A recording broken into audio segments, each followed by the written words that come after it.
You're with Clement Manyathela on 702.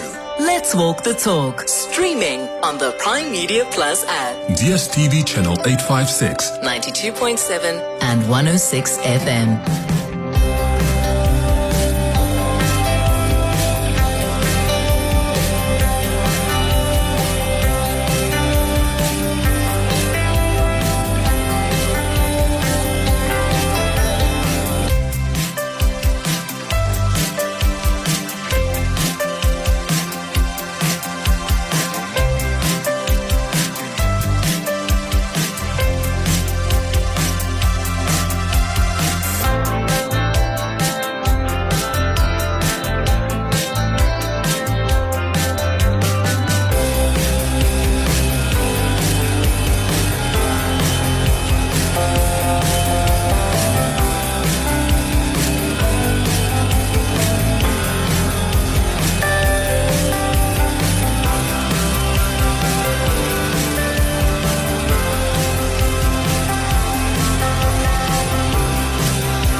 Minutes up to 9 o'clock. Dumelang. Happy Tuesday. Welcome to the Clement Manyathela Show.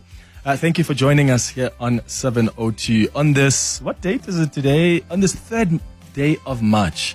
We really appreciate you being with us here on 702. I hope you're well this morning. The 702 open line starts now on 011-883-0702. The WhatsApp line is 072-702-1702. Are you elated at this idea that the Phala Phala report has now been declassified? Remember, IPID decided to classify this report as top secret. How bizarre. This is a decision that was taken a while back. And at the time, they said that they did that to protect the integrity of the investigation, the integrity of the witnesses and the SAPS members who might have been implicated. So to ensure that information obtained through IPID's investigation was not put out in public prior to, to the commencement of the criminal trial, IPID then decided this has to be classified. So now they've come out to say that after considering the initial reasons for the top secret classification and public interest, IPID came to a decision that classification is no longer serving the purpose. So they are saying they want to balance the individual rights with the public interest, right? And access to information. But still, the report will be accessible through proper legal processes. So you can apply through PIA, for instance, but there are some parts of the report that are redacted. I honestly do not understand why this report was classified to begin with. And maybe you can help me understand that. It's just always been bizarre to me. And that's why even when I had the Minister of Police at the time on the show, this is early last year, I asked him, why was the report classified to begin with? And this was the explanation he gave me. This is last year in around May. And please, I'd like you to tell me if this makes sense to you. Can we please get some clarity on that IPID report on Phala Phala that has been classified? There have been lots of questions and confusions about why the report has been classified. Why is it that that report was described as top secret? And do you know if it will be declassified at some point? The report of the IPID on Phala Phala was classified simply because IPID was not the only body that was dealing with the matter. They were dealing with some aspects of Phala Phala. There were other bodies or other entities or other investigators that were busy dealing with other aspects, including aspects of a criminal nature.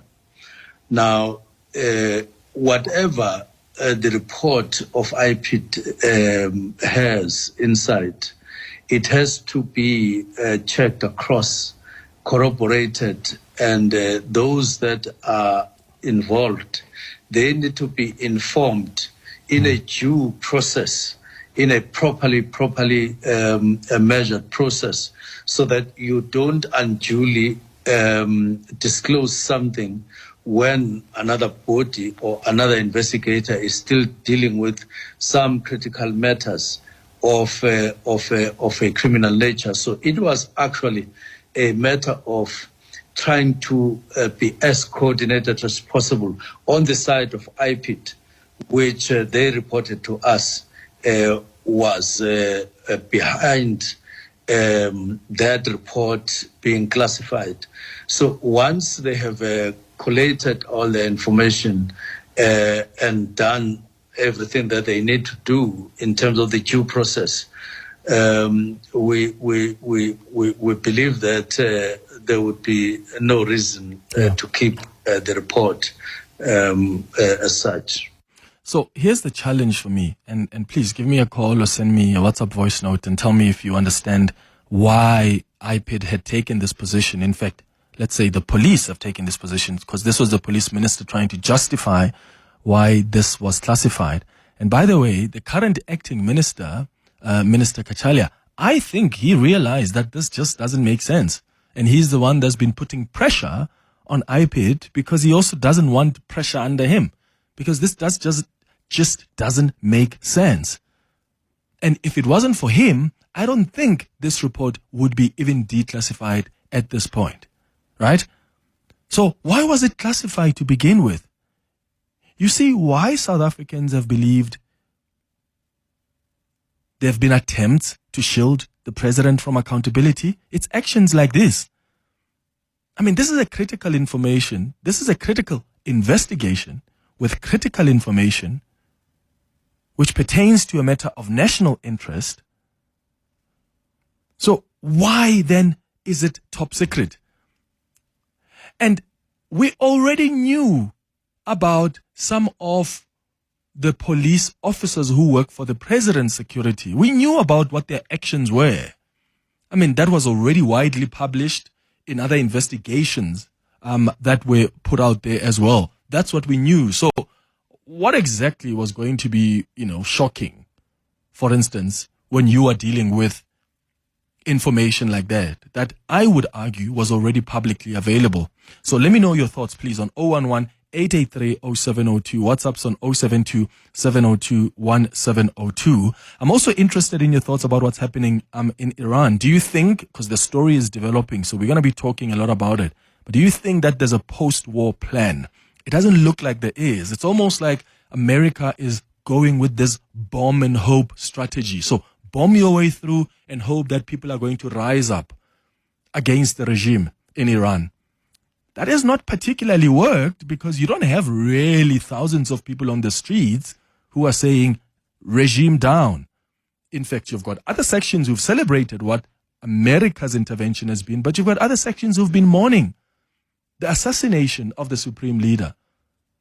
And you have other sections who don't necessarily agree with the administration in Iran, but equally so they don't agree with how Israel and America has intervened militarily in that country, because they also look at the consequences before them. So what do you think is the post-war plan? Does it even exist? Like, what does a situation like this do to the psyche of young people in Iran? The same way I asked at the time about the post-war plan in Gaza. What do you think a situation like that does to the psyche of young people? Is there no risk here of making them so angry that they become so radicalized and they grow up with this spirit of resistance? Isn't that why you've got some of the militant organizations, particularly in the Middle East? Do you think you're not going to have a Hamas 2.0?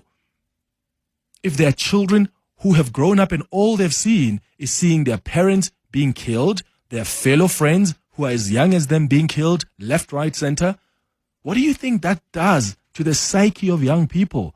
The point I'm trying to make is this is a cycle that is then going to continue for as long as there's no proper plan.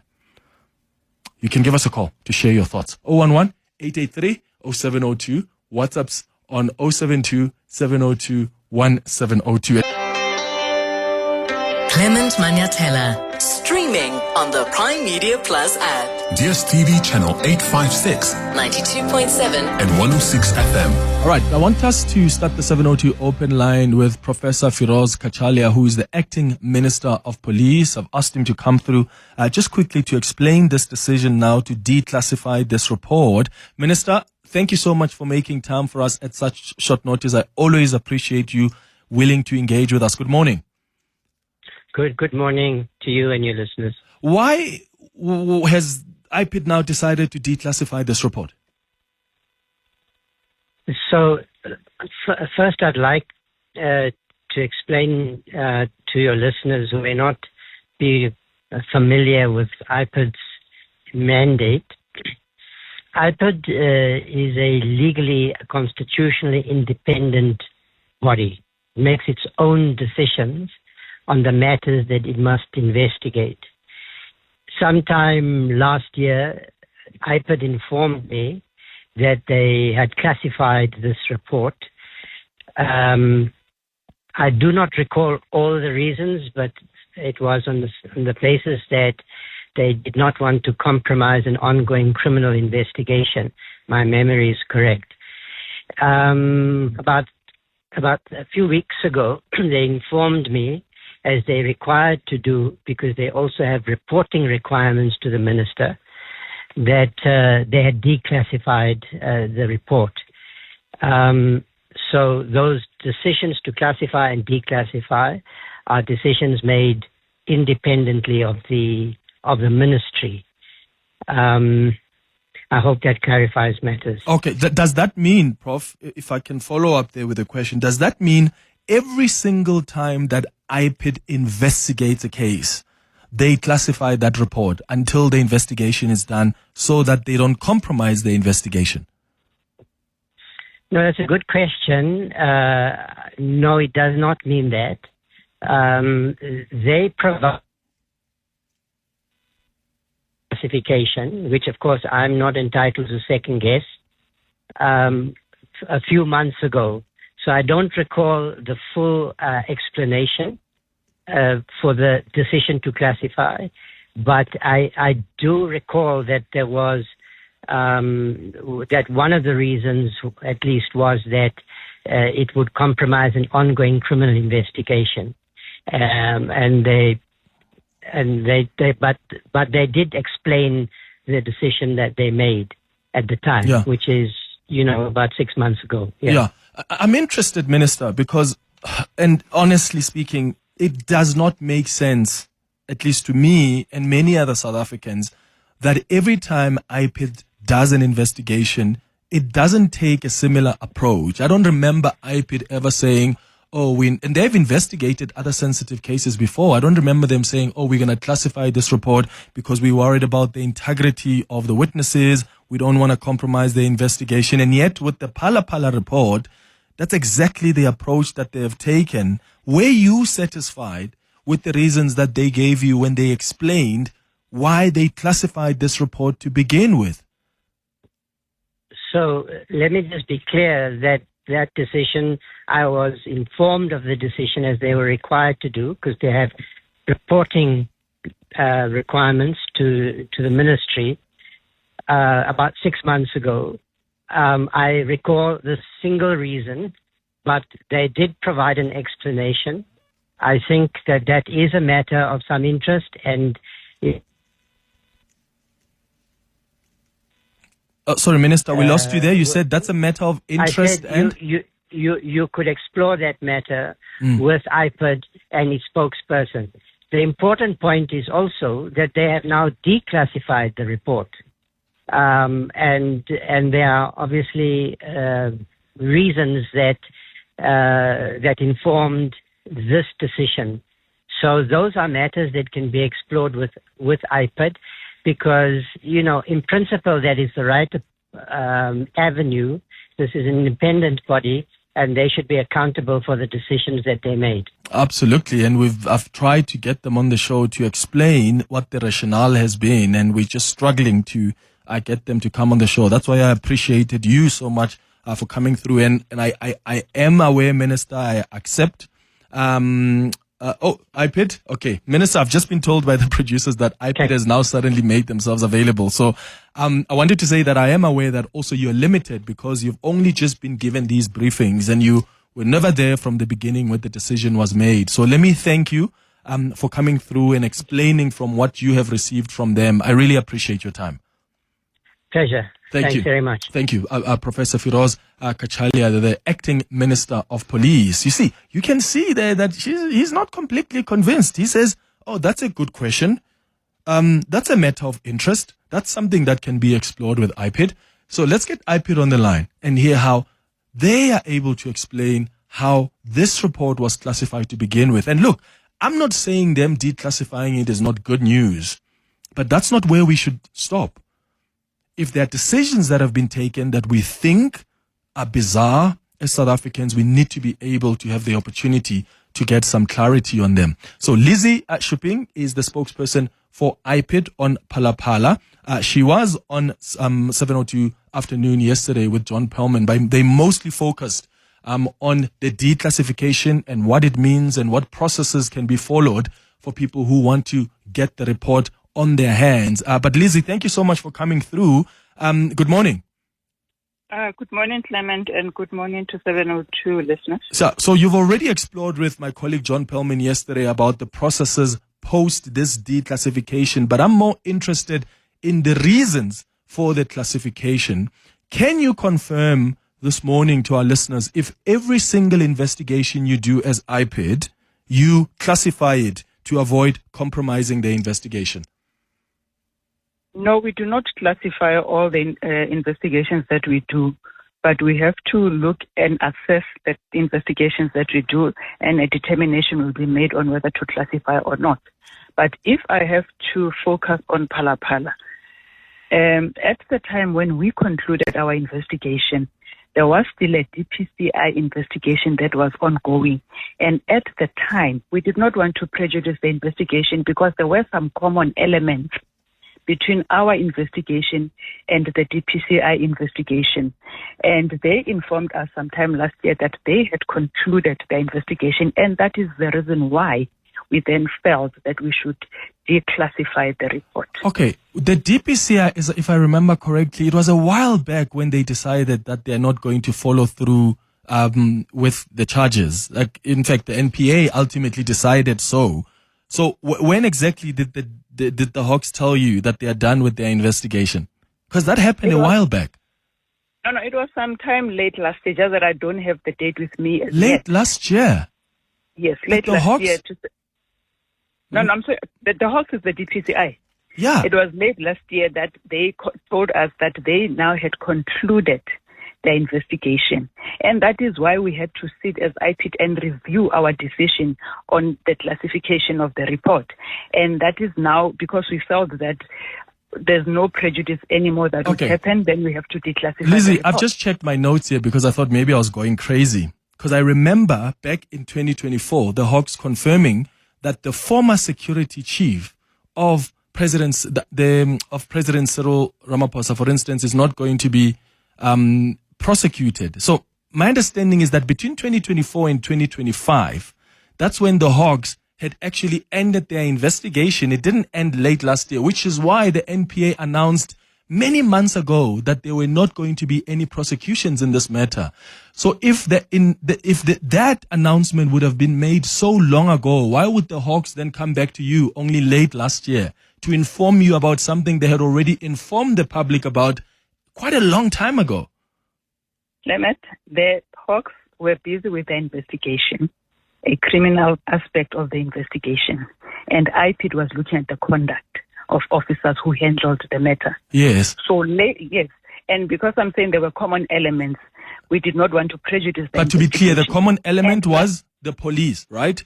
The common element is the police. Because that's what you investigate. Looking at the conduct. Mm-hmm. They are looking at the criminal aspect of the entire incident that happened at Phala Phala.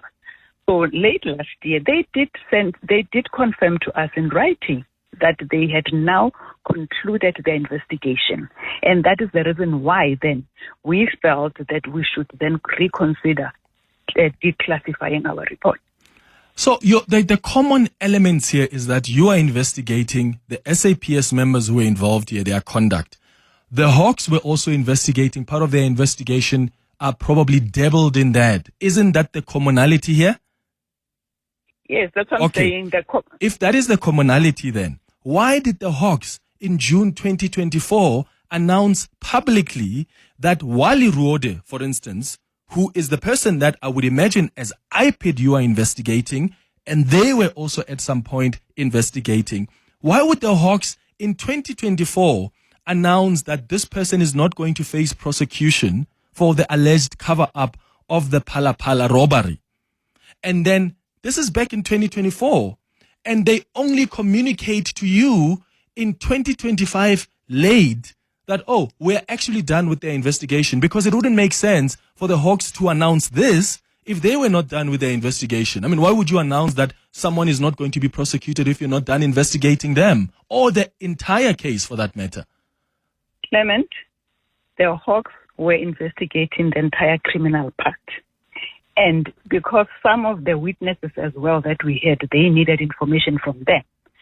Yes, in 2025, when they were still investigating, that is what I'm saying to you, late 2025, that's when we received information that they were now done with the report, because some of the witnesses that they needed in their case, they were also our witnesses. And that is the reason why we did not want to prejudice and share that information in public while their investigation was on. But you didn't need to share any information in public when you investigate as IPID. Like, you can have your own, the same way that the Hawks will do its own investigation. And sometimes when we call them for a comment, they'll say, we can't talk on that because we don't compromise this investigation. But you don't see a thing being classified. I mean, that's quite an extreme measure. As IPID, you could easily ensure that you have got a watertight team that you tell not to leak any information to the public. In fact, any police officer who investigates a sensitive case knows that they're not supposed to do that. Going as far as classifying a report is quite an extreme measure. Clement, like we've said, we did not want to prejudice the investigation. How would it have been prejudiced? Like I've said to you, Clement, now, there were some common elements, there were common witnesses, and all the information that they needed. Some of it, we had it on ourselves, they did not have it. So you need to allow them the space as well to do their work. And that is the reason why. But now, because they are done with the investigation, we felt that it was not necessary anymore to continue classify the report. And that is why it has now been finally declassified. So the investigation is done now. Your investigation is done on the SAPS officers, like Wally Ruode, yes, who's one of them? Yes. Will you be telling the public what the outcome of that investigation has been and whether or not the actions of Wally Ruode were legal? What we've done as IPID, we've sent through the recommendations to SAPS, who is the employer, asking them to institute disciplinary action against their members because we felt that there was a case to answer. However, like any other investigation report, we do not share the report with the public. We just share certain aspects of the report. And anybody who wants access to that report will then have to go through our legal services or information officer to access the report. Okay, so when did you send the recommendation to the SAPS that they must take disciplinary action against their members? It was sent last year. When last year? The date evades me for now, but it was sent last year. Okay, so it was sent immediately after the Hawks told you that... No, after the conclusion of our own investigation. Okay, and this is after the Hawks had told you that they've concluded their investigation, or before? No, remember, we concluded our investigation before the Hawks finalized their investigation. And we then made those recommendations to SAPS as the employer to act. Okay, so why then did you not declassify it as soon as you were done with your investigation? Because you didn't worry about now what the Hawks was doing, right? Clement, we said we did not want to prejudice because our witnesses, some of the witnesses that they needed in their case, they were also our witnesses. Hey, So Amara, that's you something done we with needed- the No, we investigation? needed to allow them the space. Hey, And but we've why are done you that, thinking for Clement. the Hawks, Lizzie? You don't work for the Hawks. You think for We're not IPID. If the thinking for Hawks the are, Hawks. but if the Hawks have no problem with witnesses or anything like that, you are thinking for them. If you are done with No, your we are not investigation, thinking for them. We're all in law enforcement. Obviously, when investigations happen here and there will be discussions because we've got the same type of So they- witnesses. so they that they is the supported reason why we- your idea. Yeah. The Hawks were okay. They supported it. They asked that actually that works for us. Thank you for classifying that report. You don't want to, when somebody is busy with an investigation, Clement, you don't want to prejudice the investigation. Okay. And that is the reason why. And once they were done, they came back to us and said, we are finally done with our report. Okay. And then that was the reason why we So if I went, call the Hawks right now and I ask them, were you guys in support of IPID classifying the report because you were worried that if they did classify it before you are not done with your investigation, that would have compromised your investigation, then I will get a yes from them. Clement, I'm saying to you, I don't speak for the Hawks, I speak for IPID. How? You And just I'm said saying- that no, the Hawks called Can you I- and can said, I- hey, Clement, can I finish? yes, I please speak clarify. for IPID, and I'm saying to you because at times there will be those engagements between the two parties because we're all investigating one matter but looking at different aspects. And here and there will be common elements. You don't want to prejudice somebody's investigation while they are busy. Yeah, but Lizzie, And was like, the I've- Hawks I've worried said about that? Clement. Was the Hawks worried about their investigation being prejudiced as a result of you declassifying the report? That's a yes or no. Obviously, it will impact on their investigation. Were they That is the worried? reason why. Yes. Did they express It will that to you? impact- It will impact on Did their they express that to you as IPID? When we engage as stakeholders within law enforcement, we do talk, we engage, we even Okay. realize that some of the witnesses that they needed were our witnesses. So you allow right. them that space to do their work. Okay, Lizzie, Shipping, I appreciate your time. Thank you for making time. I'm out of time now. That's the IPID spokesperson. I want to get the producers to call the Hawks here and find out if they ever, in a way, expressed or indicated directly or indirectly if this was a concern. Something is fishy here. Let's get the latest in our headlines. Your voice, Your station. your open line Walk the talk with Clement Manyathela. on 702. 20 minutes before 10 o'clock. Let's go to your calls now on 011-883-0702. The WhatsApp line is 072-702-1702. Hi, morning, Clement and team. I'm Apari here from Rodiport. Regarding the Phala Phala issue is about scratching your back. I scratch your back and you scratch mine. That's why I believe Senzo hasn't been fired. It's just remaining on suspended with pay till now. So the whole issue doesn't make sense, but it's just a matter of scratching my back and I scratch your back. So now people's backs are hurting now. They're trying to move and then now they can't move anymore. It's about to hit the fan now. Good morning, Clement. Wasn't it last week we spoke about the Corn Court and how they've been shady about the judgment and the delay by that Phala Phala judgment. I just think that whole Phala Phala saga has just the way it's been managed, the way it's been dealt with by relevant agencies. I mean, even the report by Koleka Talega. I still believe that was how she secured the permanent position of the public protector. And it's just there's something that is not right about that Phala Phala report. And I hope they're able to make it public. And with Israel, I just think it's a shame how Israel is just dragging America into unplanned war. Prince, in Bedfordview. Morning, Clem. I think it was declassified because of I heard that Action SA have already taken a legal action. So I think the minister looked at it and said, "Now we are going to lose this. So let's just declassify this report once and for all. Let them apply through the PIA Act."